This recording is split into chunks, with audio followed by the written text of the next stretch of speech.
האתגרים היומיומיים הם מקשים, ויש איזו תחושה שמשהו לא זורם, זאת אומרת, פחות מדי נהנה.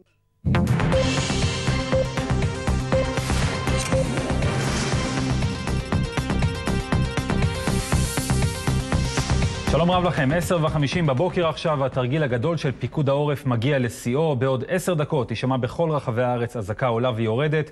כולנו נתבקש להגיע למקלט או למרחב המוגן, נרגיע, זה רק תרגיל.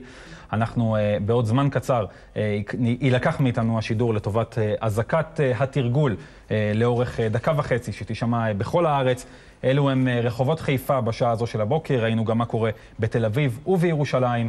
הנה תלמידי בית הספר שנמצאים שם, ועכשיו בשעה זו נשמעת האזעקה.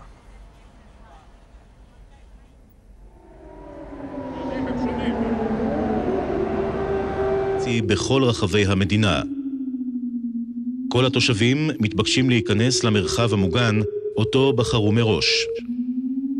מידע נוסף ניתן לקבל באתר האינטרנט של פיקוד העורף, בכתובת www.orf.org.il או במרכז המידע בטלפון 1207.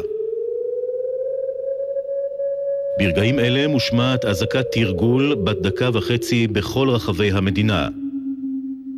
כל התושבים מתבקשים להיכנס למרחב המוגן, אותו בחרו מראש.